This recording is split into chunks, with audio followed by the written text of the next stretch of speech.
assez content d'être en Picardie, compte tenu des changements démographiques que notre pays connaît en vertu des dernières lois. Hier, j'étais en débat à Lyon, et le débat était de savoir si la région Rhône-Alpes allait faire une fusion-absorption de la région Auvergne, ou si ça allait être une union de l'Auvergne et de Rhône-Alpes. Donc vous voyez, toutes choses égales par ailleurs. C'est une question que l'on peut se poser aussi compte tenu des décisions qui vont engendrer dans la nouvelle région au 1er janvier 2016.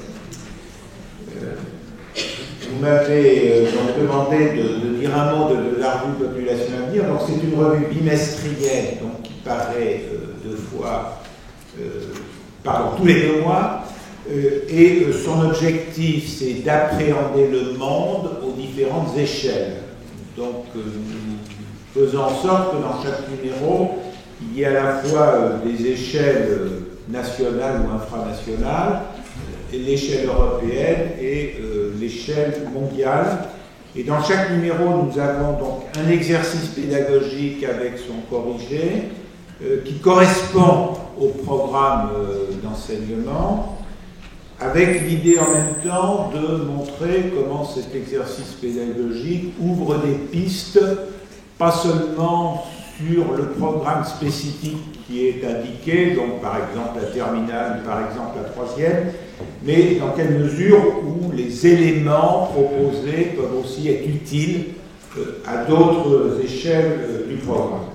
Donc peut-être pour illustrer, je vous montre les 2 derniers numéros, où nous avons donc un dossier que nous avons réalisé sur les 15 francs, c'est-à-dire là il s'agit plutôt de mettre en évidence, du moins c'est le résultat de nos analyses, que nous avons une diversité de plus en plus grande dans les dynamiques démographiques des territoires français.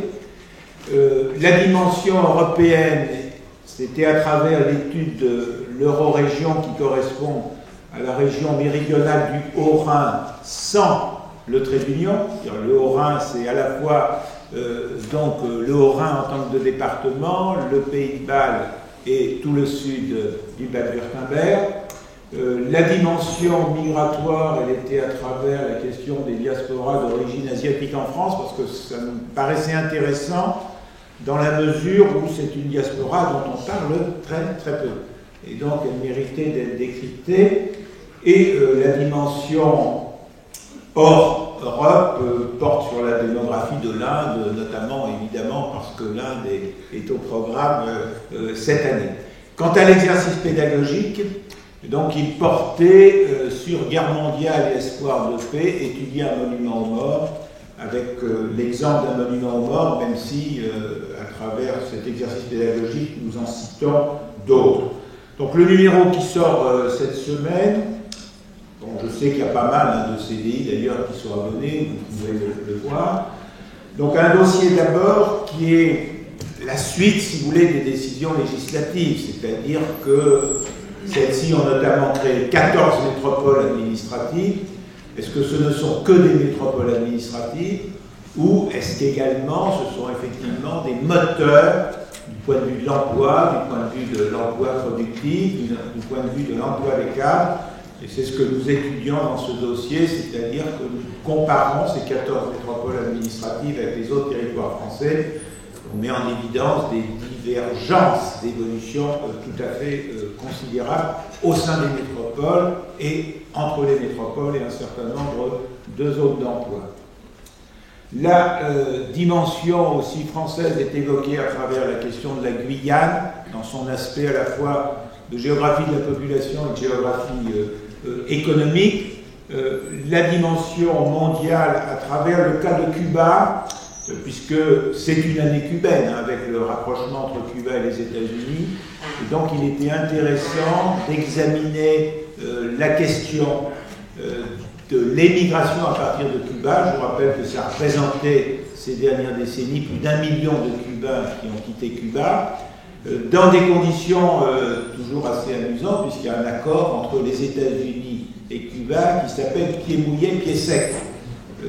Pied sec, ça veut dire que le Cubain qui pose son pied sur une plage des États-Unis, il est accepté aux États-Unis. Par contre, le Cubain que les gardes-côtes américains trouvent dans les Caraïbes et qui essaie de rejoindre Cuba, il est renvoyé à Cuba. C'est ça, pied mouillé, pied sec, c'est toujours assez amusant. Et enfin, un exercice pédagogique sur les terres rares avec le cas de la Chine. Donc ça, c'est dans le cadre, évidemment, notamment des questions de développement durable. J'en viens maintenant à la présentation qui m'a été demandée à la dernière minute, et je comprends très bien pourquoi. Bon, je ne vais pas vous présenter quelque chose de révolutionnaire, je vais simplement vous proposer donc une synthèse des dynamiques démographiques en Afrique. J'essaierai de ne pas être trop long pour que nous puissions ensuite débattre de ces questions. Néanmoins, en introduction, il est absolument essentiel de se rappeler que nous travaillons sur des chiffres dont la fiabilité n'est pas parfaite. D'ailleurs, dans aucun pays du monde, la fiabilité des chiffres n'est parfaite, y compris en France. Mais c'est encore plus vrai pour l'Afrique, puisque dans de nombreux pays, il n'y a pas d'état civil tenu à jour régulièrement dans l'ensemble des régions, que dans certains pays, il y a des conflits civils qui ne facilitent pas, évidemment, l'amélioration du service administratif, et donc il y a un pourcentage significatif de naissances comme de décès qui ne donnent pas lieu à enregistrement. Dans d'autres pays, les recensements sont très anciens, ou bien les recensements ont donné lieu à des résultats étonnants. Le cas le plus singulier était celui du Nigeria qui, en une seule journée, a perdu 34 millions d'habitants. Puisque, entre les résultats du recensement et les calculs qui avaient conduit aux chiffres, donc la différence a été considérable, et en même temps, vous voyez qu'en un seul jour, le PIB par habitant du Nigeria a augmenté de 30%. Avec son lien. Donc, nous travaillons bien sûr sur des ordres de grandeur. Une autre façon de bien voir ces ordres de grandeur, c'est de suivre les chiffres qui sont donnés par les Nations Unies, qui réagissent toujours un peu tardivement. Donc, quand il y a eu par exemple les guerres civiles au Sierra Leone ou au Libéria, les Nations Unies donnaient des chiffres de population dans ces deux pays qui continuaient à croître. Ils ont mis plusieurs années à prendre en compte d'une part la surmortalité liée au conflit civil, et puis aussi des migrations, des populations qui se sauvaient dans les pays voisins pour échapper à la guerre civile. Bon, donc il faut évidemment relativiser ces questions. Il n'empêche que ce qui nous est donné, c'est là, ce qui nous est donné met en évidence, même s'il ne s'agit que d'ordre de grandeur, donc des contrastes extrêmement importants à l'intérieur d'un continent dont la nouveauté fondamentale ces dernières années, c'est qu'il est devenu milliardaire en population. Et c'est symbolique, bien sûr, le passage du milliard, mais cela met bien en évidence une évolution nouvelle et une place nouvelle de l'Afrique au sein de la population du monde. Donc, pour résumer cette question, je vous propose 3 points. D'abord, un regard assez général sur l'évolution du continent africain dans son ensemble. Puis, dans un deuxième point, nous irons à des échelles plus infranationales pour examiner quelques contrastes illustratifs des dynamiques démographiques. Et enfin, donc, nous traiterons plutôt la question des migrations qui concerne ce continent africain. Bon, premier élément à retenir, mais qui n'est pas propre à l'Afrique, mais qui est tout à fait fondamental, contrairement à ce que l'on croit souvent, il n'y a jamais d'évolution démographique linéaire. Alors certes, si vous ouvrez un certain nombre des livres scolaires, eh bien on lisse les courbes, et on a l'impression, comme la courbe est lissée, qu'il y a eu une évolution linéaire du nombre d'habitants dans tel ou tel pays. Bon. Ce lissage, scientifiquement, il est erroné. Là, je vous ai mis donc l'évolution de la part de la population de l'Afrique au sein de la population mondiale, et vous voyez qu'en fonction des périodes historiques, puisque la démographie historique nous permet de remonter jusqu'à 25 siècles, nous avons une part qui s'est fondamentalement modifiée, notamment au fil des crises géopolitiques qu'a pu connaître ce pays, ou au contraire des évolutions dans les autres pays.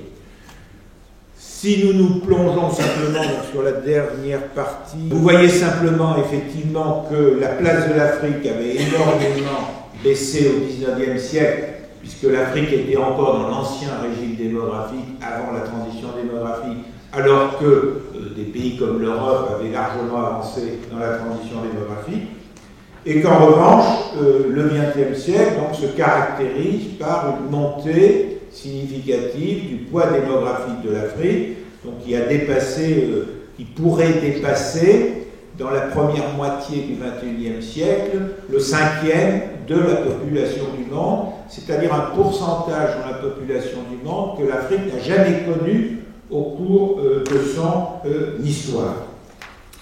Cette évolution signifie bien entendu s'explique notamment par les dynamiques de peuplement. Donc ces dynamiques de peuplement sont liées notamment à l'évolution de l'urbanisation, que je n'évoquerai pas dans les détails. Je voudrais surtout signaler, ce qui est important à travers cette carte, c'est de mettre en évidence l'importance en fait du littoral, c'est-à-dire l'importance des lieux portuaires, donc des lieux qui sont en résonance avec d'autres territoires de la planète et qui expliquent la localisation on va dire pour simplifier, la grande majorité des villes du continent africain. Et en même temps, cette carte montre l'impossibilité, ce qui n'est pas propre à l'Afrique non plus, de modifier de façon significative un peuplement. Parce qu'un peuplement, c'est le fruit de l'histoire et de la géographie, et modifier la géographie du peuplement, même si on développe une politique d'aménagement du territoire, même si on crée une capitale nouvelle comme Abuja au Nigeria, ceci n'est pas de nature à contrebalancer les effets beaucoup plus forts de la géographie et de l'histoire propres au territoire. En revanche, ce qui a accru les taux d'urbanisation, c'est le fait que souvent les dirigeants politiques depuis les indépendances ont continué à favoriser la capitale économique, notamment, et je pense que c'était l'un des exposés de ce matin, notamment en raison de la rente, et la rente, elle passe notamment aussi par les ports. Et nous avons des dirigeants qui ont considéré que pour prélever, parfois à leur profit, la rente, eh bien, cela supposait de favoriser plus souvent les cultures d'exportation que les cultures vivrières, et donc de favoriser les lieux où ces cultures d'exportation doivent passer pour aller se vendre à l'étranger. Donc, même s'il y a quelques exceptions, l'Éthiopie, bien sûr, qui n'a plus de façade maritime depuis l'indépendance de l'Érythrée, Johannesburg, en raison de l'importance des minerais dans cette région, nous avons donc une logique de peuplement urbain sur le littoral qui est quand même très forte dans l'ensemble, en moyenne, je dirais, dans les territoires africains. J'en arrive donc au second point de la première partie, c'est-à-dire à la question du mouvement démographique, toujours pour l'ensemble de l'Afrique. Sachant qu'il faut rappeler que pratiquement jusqu'au début du XXe siècle, on a souvent considéré que la forte mortalité en Afrique était un phénomène, je dirais, naturel, entre guillemets, c'est-à-dire un phénomène quasiment inévitable, que le climat africain engendrait automatiquement une mortalité très élevée, que le mode de vie africain, lui aussi, se traduisait par une mortalité très élevée, et puis que des fléaux propres à ce continent faisaient que la population ne pouvait que stagner, puisque la mortalité très élevée était certes compensée par une natalité également élevée, mais pas suffisante pour engendrer une croissance démographique. Toutes ces idées ont été, je dirais, relativement balayées, mais tardivement. Tardivement et notamment sous l'effet de la colonisation, dans la mesure où la colonisation a eu parfois, et pour des raisons totalement différentes, le souci d'améliorer les conditions sanitaires. Alors, soit lorsque cette colonisation était faite par des humanitaires, donc pensez au docteur Schweitzer, et donc le souci d'améliorer le sort des populations africaines, soit par des colonisateurs qui avaient des besoins de main-d'œuvre et qui savent qu'une main-d'œuvre en bonne santé a une meilleure productivité qu'une main-d'œuvre en mauvaise santé, et donc il n'est pas mauvais d'accompagner sa colonisation de médecins, d'infirmières et de méthodes d'hygiène connues par ailleurs. Donc la raison du décollage démographique de l'Afrique et la raison de l'entrée de l'Afrique dans la transition démographique, c'est bien une raison exogène. C'est-à-dire, c'est le transfert en Afrique de méthodes hygiéniques et de méthodes médicales qui avaient été mises au point en dehors des pays africains. Cette transition donc exogène, donc je rappelle simplement peut-être que la transition démographique, c'est la période historique pendant laquelle un pays passe d'une mortalité élevée, d'une natalité élevée, à une mortalité abaissée et donc à une natalité abaissée. C'est une période qui a une certaine durée, qui a une certaine intensité et qui commence à partir du moment où il y a des progrès dans la mortalité. Donc je vous ai apporté quelques courbes qui mettent en évidence l'Afrique et qui la comparent à la moyenne mondiale. Donc vous voyez à travers cette première courbe sur le taux de mortalité en Afrique que clairement le taux de mortalité en Afrique a très bien diminué de la moitié du XXe siècle jusqu'à la fin des années 1980, puisque nous avons presque une baisse de 50% du taux de mortalité au fur et à mesure que des règles hygiéniques sont mieux respectées et que les réseaux sanitaires s'améliorent. Néanmoins, cette courbe montre bien que dans les années 90, nous avons un retournement avec le taux de mortalité qui se met donc à augmenter en Afrique. Deux raisons l'expliquent, nous le verrons à travers peut-être d'autres documents ensuite. La raison la plus fondamentale, c'est la pandémie de sida. Alors même si la pandémie de sida est très inégale selon les pays, même si elle touche surtout l'Afrique australe, la pandémie de sida a engendré en moyenne une augmentation du taux de mortalité, alors légère certes, mais une augmentation du taux de mortalité en Afrique. Et en même temps, c'est vrai que quelques guerres civiles comme celle que j'ai évoquée tout à l'heure ont eu un effet à la hausse sur le taux de mortalité. Et donc ce taux de mortalité, il n'a vraiment commencé à rediminuer, donc dans les années 2000, qu'à partir du moment où la pandémie de sida a été moins mortifère, notamment parce que le régime politique, les dirigeants politiques d'Afrique du Sud ont changé leur attitude vis-à-vis de la pandémie de sida. Auparavant, ils considéraient qu'ils n'avaient pas à s'occuper de cette question, et ils ont fini quand même par réaliser que la politique sanitaire de l'Afrique du Sud avait un rôle dans l'intensité de la pandémie. Mais en même temps, il y a eu bien sûr la découverte de la trithérapie en 1996, qui a été un changement majeur dans tous les pays touchés par le sida, y compris en France. Le taux de mortalité lié au sida s'est effondré à partir de 1996 en France, un petit peu plus tard en Afrique, le temps de diffuser les nouvelles méthodes médicales pour combattre cette maladie.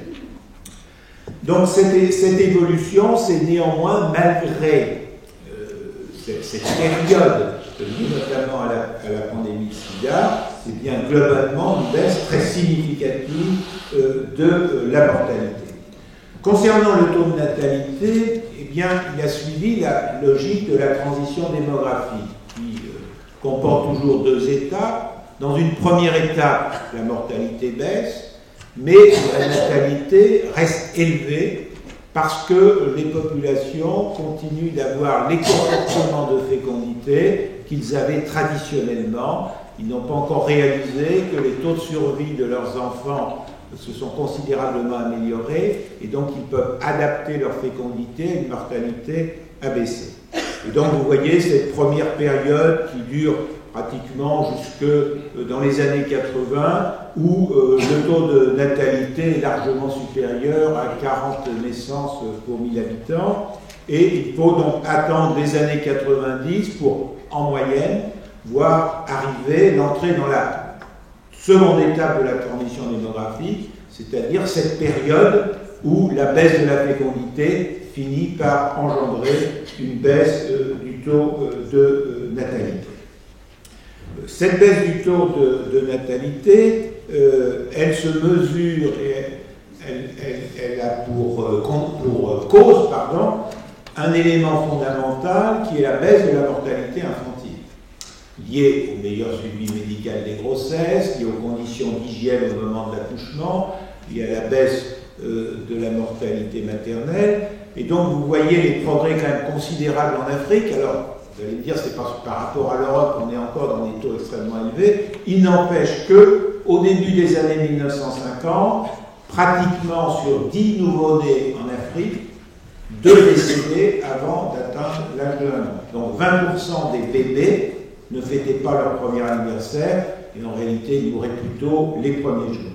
Avec la baisse de la mortalité infantile, donc nous sommes arrivés aujourd'hui à des chiffres qui ont engendré donc une diminution de 60% de la mortalité infantile.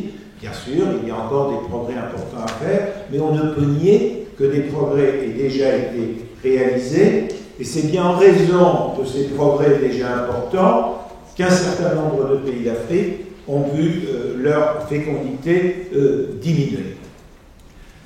Pour la moyenne africaine, donc, vous voyez que jusque donc, dans les années 80, nous sommes toujours à plus de 6 enfants par femme.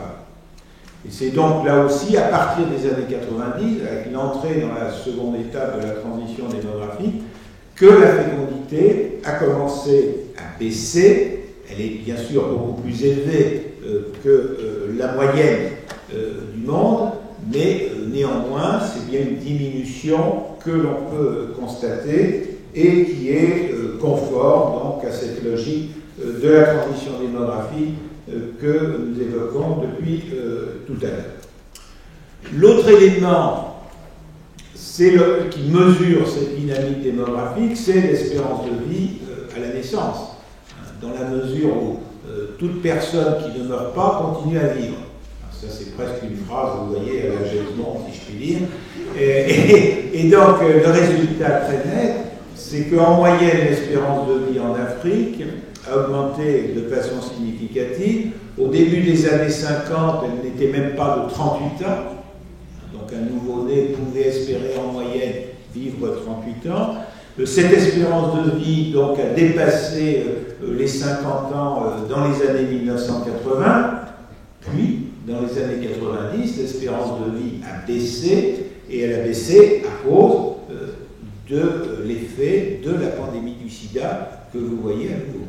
Puis cette espérance de vie, au fur et à mesure, et surtout dans les années 2000, que des efforts plus intenses ont été conduits contre la pandémie du sida, elle a recommencé à augmenter.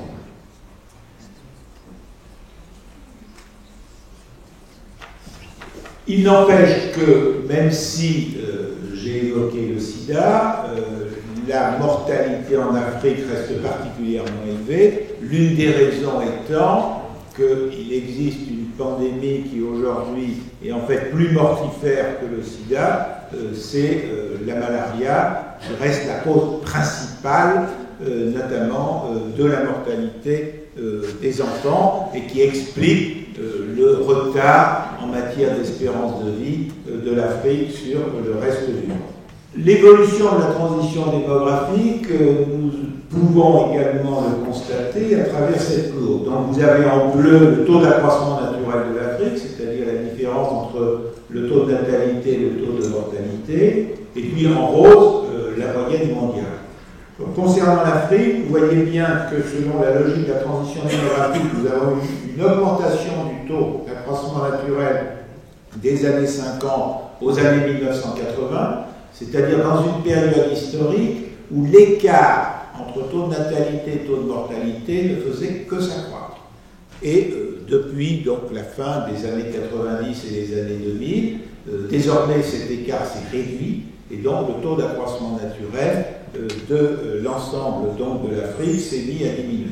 Alors, je rappelle simplement qu'en ce qui concerne la moyenne mondiale, la baisse du taux d'accroissement mondial que nous voyons là au tournant des années 1960 est due exclusivement à la Chine, c'est-à-dire aux fameuses années noires liées aux politiques chinoises qui ont déstructuré notamment la production alimentaire et engendré une surmortalité extrêmement importante.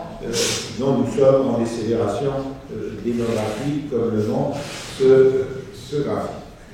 L'autre preuve de l'avancée de l'Afrique dans la transition démographique, c'est l'évolution de la composition par âge qui témoigne de cette avancée, dans la mesure où vous voyez que le pourcentage des jeunes enfants, donc des 0-4 ans, qui avait eu tendance à augmenter pendant la première étape de la transition démographique, ce qui est logique. Parce que dans la première étape de la transition démographique, vous améliorez les taux de survie, essentiellement des enfants, des mamans, qui sont jeunes en général, et donc vous augmentez le pourcentage des personnes jeunes dans votre population. Ça, c'est vrai dans tous les pays du monde. Et ce n'est qu'à partir du moment où la fécondité a commencé de baisser de façon significative que le pourcentage des jeunes enfants se met à diminuer, comme vous le constatez, pour la moyenne africaine. Bon, je vais peut-être passer sur ce graphique, sur ces graphiques-là. Donc, alors, le résultat de tout ceci, quelle perspective pour l'Afrique? Vous entendez souvent des chiffres. Je veux surtout, à travers ce graphique, insister sur le fait que l'avenir n'est pas écrit. C'est-à-dire que les dynamiques démographiques de l'Afrique, comme de n'importe quelle autre région du monde, pour les prochaines décennies, dépendent de la qualité de la gouvernance, du développement ou non et de l'amélioration des politiques sanitaires, de l'amélioration ou non des conditions d'hygiène, de situations de paix dans les différents pays, ou au contraire de conflits mortifères. Donc vous voyez par exemple ce graphique qui vous montre que selon les combinaisons des hypothèses de natalité, de mortalité, mais aussi de migration, en ce qui concerne ce graphique, eh bien la population de l'Afrique en 2050 pourrait être ou d'1,7 milliard ou de 2,3 milliards pratiquement, donc d'un écart de 600 millions d'habitants.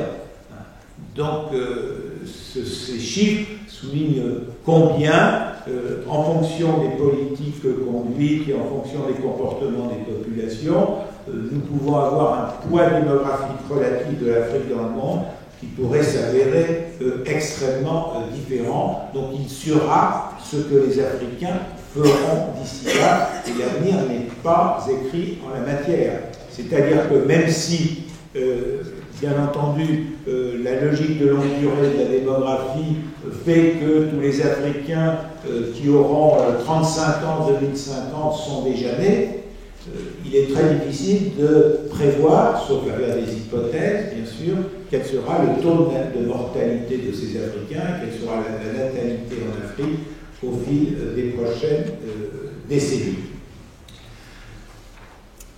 Troisième élément, et pour passer à la seconde partie donc, que je vous avais annoncé au début, donc il s'agit désormais pour nous d'examiner quelques points aux échelles infranationales et de mettre en évidence d'abord des disparités considérables de peuplement.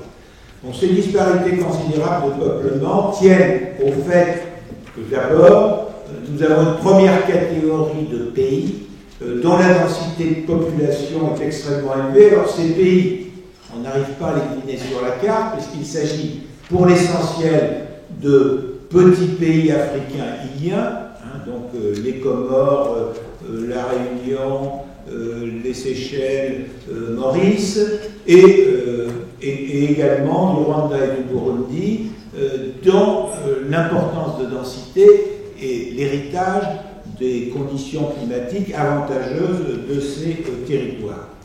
À l'opposé, vous voyez une sorte d'arc de cercle qui va donc de la Mauritanie à la Namibie en passant par le Sahel et qui compose donc pratiquement les 2 tiers du continent africain avec une très faible densité de population. Donc ce qu'il faut retenir bien entendu, c'est le fait que l'Afrique reste un continent très peu peuplé avec une densité de population qui est grosso modo le tiers de la densité de la France métropolitaine, qui est déjà une densité relativement faible au sein des territoires européens. Néanmoins, comme toujours, l'approche multiscalaire est essentielle, puisque alors que cette carte nous montre des densités moyennes dans le cadre des découpages administratifs des pays, si nous examinons, à titre d'exemple, le cas de l'Algérie, eh bien nous voyons clairement que, bien sûr, il y a donc une présence humaine particulièrement forte dans les régions littorales et sublittorales, et donc nous avons une surconcentration de la population qui contraste avec la majeure partie du territoire dont la densité est assez faible, notamment pour des raisons géographiques bien connues. De même qu'il y a donc des disparités considérables de peuplement, il faut insister sur le fait que les régimes démographiques, donc un régime démographique, c'est la façon dont se compose la natalité et la mortalité à une période donnée dans une population considérée. Que ces régimes démographiques sont donc de plus en plus diversifiés. Sans développer tous les détails de cette diversification, je voudrais surtout insister d'abord sur la double frontière démographique, qui correspond tout simplement à une exception, à la déclinaison géographique classique, qui consiste à distinguer donc l'Afrique septentrionale et l'Afrique subsaharienne. Simplement, en général, on met le Soudan dans l'Afrique septentrionale, alors que d'un point de vue démographique, le Soudan, il est dans l'Afrique subsaharienne. Donc la frontière démographique entre l'Afrique du Nord et l'Afrique subsaharienne, elle est d'abord mise en évidence par les niveaux de fécondité et donc l'écart de fécondité entre l'Afrique du Nord et l'Afrique subsaharienne. Cette frontière démographique, elle est également présente au regard de l'espérance de vie, avec une différence de plusieurs années d'espérance de vie entre l'Afrique du Nord et l'Afrique subsaharienne. Même si cette double frontière démographique elle-même conduit au sein de chacun des 2 territoires que j'ai cités à des différences extrêmement majeures sur lesquelles je vais peut-être passer. Ce qui est plus important à mon sens, c'est d'insister sur la logique de la transition démographique, c'est-à-dire sur le fait, pour simplifier, quand une mortalité infantile est élevée, la fécondité est élevée. Et la fécondité n'est basse qu'à condition que la mortalité infantile soit aussi abaissée. Donc l'objectif de ce graphique, c'est vous montrer qu'il y a bien une corrélation entre le niveau de fécondité et le niveau de mortalité infantile. Bon, bien sûr, on peut toujours trouver une exception pour tel ou tel pays. Si je vous montrais le même graphique pour l'Amérique du Sud, bon, ben, la Guyane française est une exception. Mais nous trouverions de la même façon la même corrélation où les pays d'Amérique du Sud qui ont la plus faible fécondité sont ceux qui ont la plus faible mortalité infantile, et ceux qui ont la plus forte fécondité sont ceux qui ont la plus forte mortalité infantile. Donc nous sommes toujours dans cette même logique que le moteur de l'évolution démographique, c'est la mortalité, parce que c'est l'évolution de la mortalité qui conduit les populations à adapter leur fécondité à l'amélioration des taux de survie. Bon, je pense que je vais aller maintenant à la question migratoire, et vous ne serez absolument pas étonné que j'insiste sur la distinction fondamentale entre les migrations sud-sud et les migrations sud-nord, dont le poids quantitatif est sensiblement le même. Donc effectivement, nous avons d'abord au sein de l'Afrique de très nombreuses migrations sud-sud, dont les explications relèvent d'abord de causes politiques. C'est-à-dire que chaque fois que nous avons un conflit civil, nous avons des populations soumises à des exodes, et c'est la raison pour laquelle vous avez beaucoup, par exemple, de ressortissants de Somalie au Kenya, pour prendre ce seul exemple. L'autre raison politique, c'est que certaines régions d'Afrique facilitent les migrations. Il est par exemple assez peu connu que la CEDEAO, la communauté des États de l'Afrique occidentale, a un passeport commun entre les 15 pays qui en sont membres, ce qui facilite les migrations à l'intérieur de la CEDEAO. Migration économique aussi, liée au fait que certains pays ont une attractivité économique et un besoin de main-d'œuvre qui les rend attirants. Cela a été longtemps le cas de la Côte d'Ivoire, ça avait un peu cessé évidemment au moment de la conflit civil en Côte d'Ivoire, et à nouveau la Côte d'Ivoire est un pôle d'immigration pour l'Afrique occidentale. C'est évidemment le cas de l'Afrique du Sud. Enfin, troisième type de migration sud-sud, des migrations démographiques.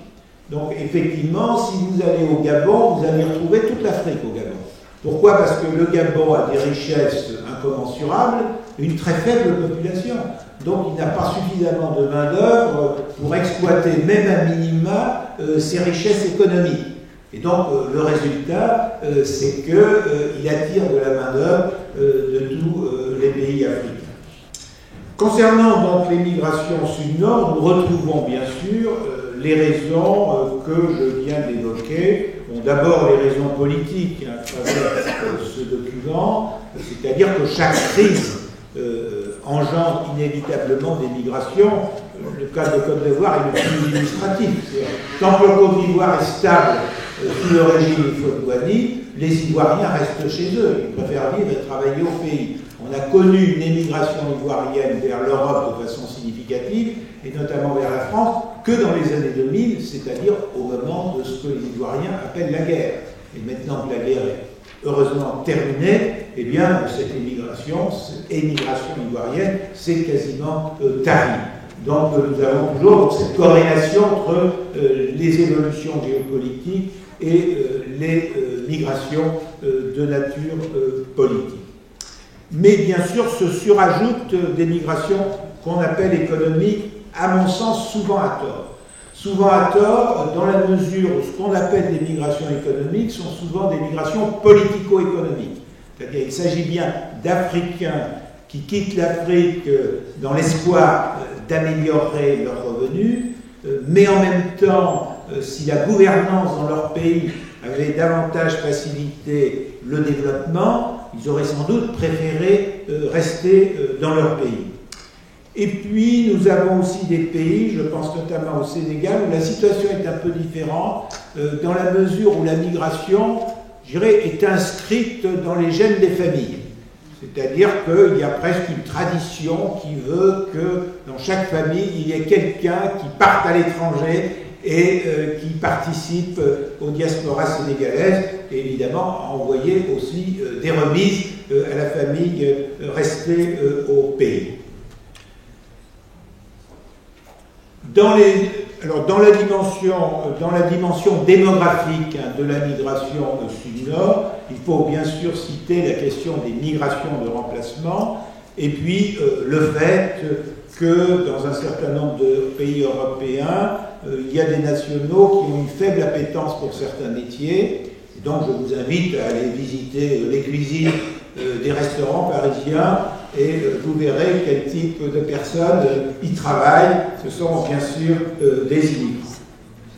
Juste une carte que nous avions d'ailleurs publiée dans Population à venir, qui éclairait un peu la question donc de l'immigration irrégulière, avec, alors c'est maintenant quelque chose de connu parce qu'on en a beaucoup parlé ces dernières années, c'est une carte que nous avons publiée il y a déjà plusieurs années, Donc pour mettre en évidence effectivement ces circuits bien connus des Africains, qui sont les circuits donc, de l'immigration régulière, c'est-à-dire pour ceux qui ne sont pas parvenus à émigrer, soit au titre du regroupement familial, soit au titre de la demande d'asile, soit au titre du travail.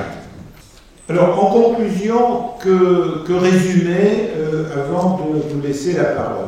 Bon, premier élément, en général, la transition démographique en Afrique n'est pas terminée. Il n'empêche que nous avons des pays où elle est terminée. Bon, nous pouvons considérer que la Tunisie, nous pouvons considérer que l'île Maurice sont des territoires où la transition démographique est aujourd'hui terminée. Par contre, nous avons d'autres territoires où la transition semble loin d'être terminée. Je pense à des pays comme le Niger, par exemple, où la mortalité infantile est encore très élevée et en conséquence, la fécondité également très élevée. Deuxième élément, malgré les efforts dans la lutte contre les pandémies, c'est bien en Afrique que nous avons les pandémies qui ont les plus d'effets démographiques, qu'il s'agisse donc de la malaria ou qu'il s'agisse du sida, parce qu'il faut rappeler que la nature du sida est très pernicieuse dans la mesure où il y a de nombreux Africains qui sont séropositifs sans le savoir, et donc qui peuvent transmettre la maladie sans être conscients qu'ils le font. Et je dis des électorats au pluriel, c'est, je veux dire par là que l'Afrique, bien sûr, est très riche, mais que certains territoires africains sont plus riches que d'autres, et ces richesses commandent à certains mouvements migratoires que j'ai résumés tout à l'heure. Donc, quelle est, à mon sens, la situation de l'Afrique en matière de perspective démographique? Mon sentiment est que l'Afrique, si elle le veut, et si elle est bien gouvernée, pourrait finir très vite sa transition démographique, puisqu'elle n'a pas besoin d'inventer les techniques médicales, les comportements hygiéniques connus et dont on sait qu'ils permettent d'accélérer la baisse de la mortalité. Donc ça veut dire que la chance de l'Afrique, c'est de pouvoir mettre en place des procédés efficients sans passer par les stades intermédiaires, c'est-à-dire qu'elle pourrait très bien avoir une transition démographique beaucoup plus courte que ce qu'a été la transition démographique dans les pays européens. Mais pour qu'il en soit ainsi, je dirais en conclusion que la balle, elle appartient aux Africains et c'est eux qui décideront de leur avenir. Merci.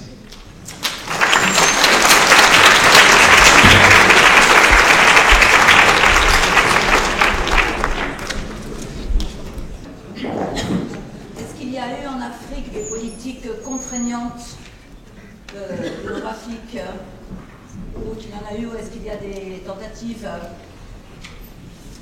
En fait, là aussi, les politiques des États ont pu être très différentes les unes des autres, même dans une même région africaine. Voilà, la comparaison qui est toujours intéressante d'abord, c'est tout simplement entre l'Algérie et la Tunisie. Donc, concernant l'Algérie, nous avons longtemps eu un pouvoir qui a considéré que le socialisme algérien était de nature à régler automatiquement tous les problèmes. Et donc, il n'y avait pas d'effort particulier du gouvernement à conduire pour diffuser une politique hygiénique, pour améliorer de façon très forte la politique sanitaire. Alors qu'au contraire, en Tunisie, il y a eu, dès l'indépendance, la volonté de mettre en place des services de protection maternelle et infantile, donc un suivi médical des grossesses, une amélioration du réseau sanitaire pour que les conditions sanitaires au moment des accouchements soient meilleures, et également donc un suivi médical des jeunes enfants. Quand vous comparez ces deux pays, vous voyez que le taux de mortalité infantile et le taux de mortalité maternelle, c'est-à-dire le taux de mortalité des femmes en couche ou par suite de couche en Tunisie, a baissé beaucoup plus vite qu'en Algérie. Le deuxième élément, il y a bien sûr aussi l'action des organisations non gouvernementales ou de certains gouvernements qui ont considéré qu'il fallait essayer d'accélérer la baisse de fécondité en Afrique. C'est vrai qu'un certain nombre de pays ont touché des sommes importantes pour investir dans le planning familial. Mais lorsqu'on étudie le résultat de ces budgets pour le planning familial, on se rend compte qu'il n'y a aucune corrélation entre les budgets de planning familial et l'évolution de la fécondité. Pour une raison bien simple, c'est que les familles ne décident d'abaisser leur fécondité que si les taux de survie de leurs enfants s'améliorent. Donc l'investissement majeur doit être conduit pour faire baisser la mortalité infantile, la mortalité des adolescents et la mortalité maternelle.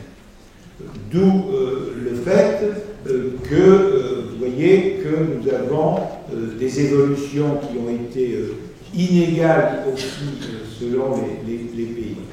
L'autre élément à prendre en considération, mais beaucoup plus difficile à mesurer, c'est le rôle des diasporas. C'est-à-dire le fait qu'un certain nombre de diasporas africaines ont conduit par, je dirais, des échanges familiaux, des échanges médicaux, à faire évoluer le comportement démographique de populations restées au pays. Donc c'est un phénomène qu'on a très bien vu en Algérie, où l'absence de politique du gouvernement a été en partie compensée, si je puis dire, par le rôle de la diaspora. Voilà, pour résumer, si vous voulez, cette question, sachant que l'essentiel, c'est bien un problème sanitaire et hygiénique. Je reviens à la question que je voulais poser tout à l'heure. Vous avez parlé dans les pays de destination des immigrations sud-sud, le Gabon et l'Afrique du Sud.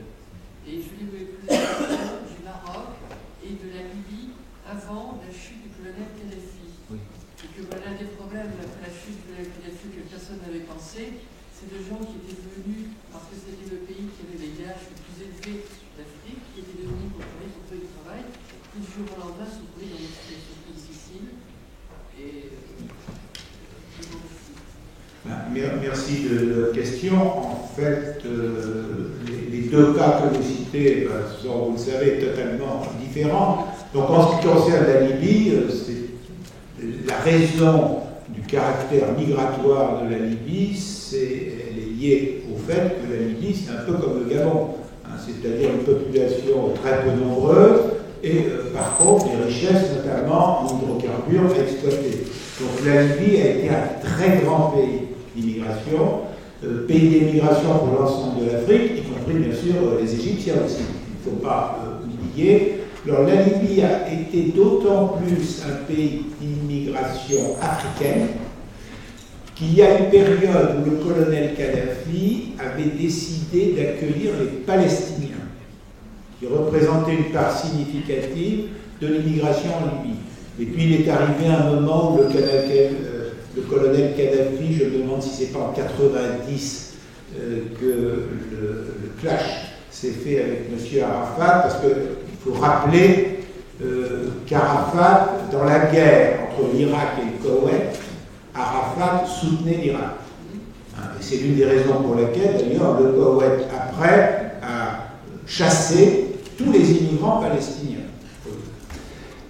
Donc, effectivement, le colonel Kadhafi, à un moment, a dit « Je ne veux plus de Palestiniens ». Et il les a expulsés. Et évidemment, ces Palestiniens, ils remplissaient quand même des fonctions professionnelles. Et donc, à ce moment-là, le colonel Kadhafi les a, en quelque sorte, si vous voulez, remplacés par des Africains d'Afrique subsaharienne. Donc, la Libye, nous sommes dans une logique d'une migration qui, certes, fonctionnellement, est là pour faire travailler l'économie, mais qui est quand même une migration d'abord démographique, du fait du très faible développement de la Libye. Concernant le Maroc, alors le Maroc, là, c'est un témoin des changements structurels en matière migratoire. C'est-à-dire que nous, parfois, à vue de France, on voit le Maroc comme un pays d'émigration, d'émigration. Bon. Ensuite, le Maroc, on peut le voir comme un pays de transit. On le voit bien notamment sur nos télévisions, je dirais, avec donc ces ressortissants d'Afrique subsaharienne qui essaient de passer à Ceuta et Melilla et qui ont transité par le Maroc. Mais le Maroc aujourd'hui, c'est aussi un pays d'immigration. Parce qu'un certain nombre de ces Africains subsahariens, finalement, s'arrêtent au Maroc. Même s'ils ont un projet d'aller en Europe, eh bien, s'ils trouvent des opportunités en Maroc, ou bien s'ils ont des difficultés à passer en Europe, ils restent au Maroc. Donc ça, c'est un cas très intéressant parce que ça montre ce changement structurel qui est de plus en plus à généraliser, c'est-à-dire qu'aujourd'hui, la plupart des pays, donc je reprends pardon ce qui se passait avant, on distinguait simplement les pays d'émigration, donc les pays de départ, et les pays d'immigration, donc les pays d'arrivée. Or aujourd'hui, selon les migrations, on voit que la plupart des pays ont une triple nature migratoire, c'est-à-dire sont à la fois des pays d'immigration, d'émigration et de transit. Et c'est d'ailleurs le cas de la France, qui est à la fois un pays d'immigration, d'émigration et de transit. Donc c'est en cela que le cas du Maroc est intéressant. Alors si je reviens à la Libye, ben, c'est devenu un pays de transit, bien entendu également. Et d'émigration aussi. Oui, vas-y. Oui, toujours à propos des migrations sud-sud, est-ce que ces migrations vers les pays attractifs, riches, par exemple la Côte d'Ivoire, n'entraînent pas finalement aussi un déséquilibre de plus en plus important entre les pays riches d'Afrique et les pays plus pauvres, et notamment sur les problèmes aussi démographiques? Parce que du coup, les forces qui sont considérées comme utiles vont dans ces pays riches et il ne reste dans les pays de départ que des gens qui sont soit âgés, soit très faibles en grande pauvreté. Je ne sais pas si j'ai parfaitement compris votre question, mais c'est à cause de mes oreilles, hein, c'est pas parce que vous l'avez mal formulé. C'est qu'en réalité, tous les pays du monde sont riches et tous les pays africains sont riches. Simplement, il y a des pays qui ont une gouvernance qui permet un meilleur développement, alors que d'autres sont dans une situation contraire. Donc, ce qui a permis le développement de certains pays africains, c'est le fait qu'ils se sont trouvés dans des situations qui les ont favorisés en raison de leur gouvernance et même parfois en raison, je dirais, de la géopolitique mondiale. Ce qui est assez extraordinaire, c'est par exemple le développement de l'Afrique du Sud. Le développement de l'Afrique du Sud, bon, au départ, il repose bien sur des richesses souterraines et notamment sur les minerais. Mais ensuite, eh bien, ce qu'on oublie de dire, c'est que le blocus économique de l'Afrique du Sud a favorisé le développement de l'Afrique du Sud. Au moment de l'apartheid. Ça peut paraître tout à fait paradoxal. Que s'est-il passé? L'Afrique du Sud ne pouvait plus acheter un certain nombre de biens industriels à l'étranger, hein, puisque le reste du monde lui reprochait avec raison de maintenir une politique d'apartheid, et du coup l'Afrique du Sud a été obligée de se créer un minimum d'industrie pour satisfaire la production de biens qu'elle ne pouvait plus importer. Et donc, ceci a concouru au développement du pays. Pour bien, si vous voulez, aussi éclairer ce que je viens de dire, vous vous mettez en 1960. En 1960, le taux de mortalité infantile de l'Algérie est plus faible que celui de Singapour. Le produit intérieur brut par habitant de l'Algérie est plus fort que celui de Singapour. Simplement, sans vouloir critiquer qui que ce soit, on est bien obligé de constater que depuis, les évolutions ont été différenciées. Donc, ce que je veux dire par là, à mon sens, si vous voulez, c'est que les écarts de dynamique économique sont beaucoup plus liés à des écarts de qualité de gouvernance qu'à des écarts dus à des ressources potentielles. Je dis bien des ressources potentielles parce que le mot ressource est toujours un mot un peu handicapant. Une ressource n'existe qu'à partir du moment où on sait l'exploiter. Tant qu'on ne sait pas l'exploiter, elle n'existe pas. Bon, prenons le canal de Mozambique, donc entre Madagascar et l'Afrique, à peu près tout le monde est convaincu qu'il y a du pétrole dans le canal du Mozambique. Alors vous direz, mais pourquoi on ne va pas le chercher? On ne va pas le chercher pour des raisons géopolitiques. Donc instabilité entre les Comores et Mayotte, je ne vais pas passer sur les détails. Donc en 1858, le fait que vous ayez du pétrole dans votre sous-sol, ça ne servait à rien. Il y avait bien une ressource dans le sous-sol, personne ne l'avait jamais exploité, on ne savait pas l'exploiter. Donc une ressource ne vaut qu'à partir du moment où on sait l'exploiter. Alors qu'il s'agisse du sous-sol, j'ai pris un exemple simple là, ou qu'il s'agisse d'un positionnement géographique qui vous donne un certain nombre d'avantages. Donc pour moi, c'est, pour simplifier si vous voulez, les migrations économiques, ce sont essentiellement des migrations dues à des différences de gouvernance entre les pays. C'est vrai pour l'Afrique, c'est vrai aussi dans le reste du monde. Alors, j'ai peut-être pas vraiment éclairé votre question parce que je l'avais peut-être pas parfaitement bien saisi, mais n'hésitez pas à la reformuler si vous le souhaitez. Est-ce que vous auriez des données concernant l'impact lié à l'épidémie d'Ebola en Afrique occidentale, son impact?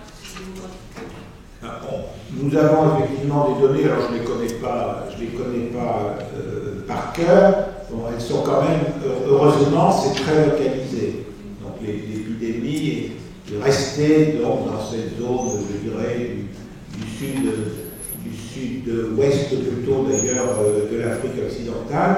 Par contre, pour les pays concernés, c'est évidemment quelque chose de catastrophique parce que ce genre d'épidémie porte atteinte tout particulièrement à l'agriculture. Pour que vous ayez des produits agricoles, il faut avoir préparé les terrains, il faut avoir semé à l'avance, etc. Donc, lorsque vous avez une épidémie qui gâche, je dirais, les professionnels de l'agriculture, les effets s'étalent sur un certain nombre de mois. Et en même temps, à travers votre question, je veux souligner effectivement que c'est là où l'avenir n'est pas écrit, c'est-à-dire que suivant que l'Afrique, l'Europe, l'Asie connaîtront ou non des épidémies dans le futur, eh bien, le nombre d'habitants des différents territoires pourrait être extrêmement varié. Mais pour l'épidémie d'Ebola a été moins mortifère que les guerres civiles des territoires concernés. Oui, vous parliez tout à l'heure de la fiabilité des chiffres et vous citiez l'exemple du Nigeria donc, il y a quelques années avec les 120 et les 88 millions d'habitants. Quand on voit les chiffres actuels de population annoncés par l'Éthiopie, le Kenya, la Tanzanie par exemple, ou quand on voit les projections qui sont faites pour le Nigeria à 450 millions en 2050, quoi penser de ces chiffres? Est-ce que ça s'appuie sur une vraie, des tentatives de recensement dignes de ce nom, ou des chiffres un tant soit peu sérieux? Ou alors, est-ce que la fourchette que vous donniez tout à l'heure, de 1,7 milliard à 2,3 milliards pour l'Afrique en 2050, dépend effectivement uniquement et plus ou moins de la fiabilité des chiffres annoncés?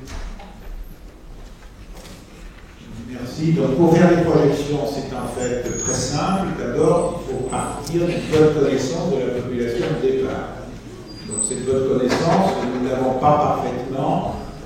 Nous considérons qu'au Nigeria, les recensements sont de moins mauvaise qualité qu'ailleurs et ont effectué relativement régulièrement. Pourquoi? Parce que le Nigeria est un pays fédéral et la manne pétrolière est répartie entre les États du Nigeria en fonction de la population des États. Donc nous avons publié d'ailleurs dans Population à venir des articles sur le recensement au Nigeria et vous verrez que c'est très intéressant, c'est-à-dire même dans la partie nord, nous avons des musulmans fondamentalistes. Les musulmans souhaitent que leurs femmes et leurs filles soient recensées. Mais en même temps, ils refusent que l'agent recenseur les rencontre. Donc, les femmes et les filles sont mises dans des tentes, et la fille ou la femme tend son bras à travers la tente, et l'agent recenseur met un tampon sur sa main pour dire qu'il a bien recensé la personne, qu'elle ne soit pas recensée deux fois. Vous avez un exemple. Donc, ensuite, Donc, connaître la situation de départ. Ensuite, il y a 3 jeux d'hypothèses. Hypothèse de natalité, hypothèse de mortalité, hypothèse de migration. Et donc, les projections démographiques ne sont pas des prévisions, bien entendu. Moi, j'aime bien dire, plutôt que le mot projection, dans l'idéal, c'est plus long, j'aime bien parler de perspectives conditionnelles. Parce que les chiffres qu'on nous donne sont des perspectives conditionnées aux hypothèses faites au départ. Alors, quand on nous dit que, mettons, le Nigeria aura 350 millions d'habitants, en fait, il y a deux solutions possibles. Le Nigeria n'aura 350 millions d'habitants que s'il est capable de les nourrir. S'il n'est pas capable de les nourrir, ben, il y aura forcément une surmortalité qui ne conduira pas aux 350 millions d'habitants. Je simplifie un petit peu. Donc, effectivement, vous avez raison à travers votre question d'insister sur le fait qu'une projection n'est pas une prévision. L'intérêt d'une projection, il est, plusieurs années après, de comparer une projection moyenne avec les résultats et de comprendre pourquoi il y a une différence entre ce qu'on avait projeté et les résultats que l'on constate.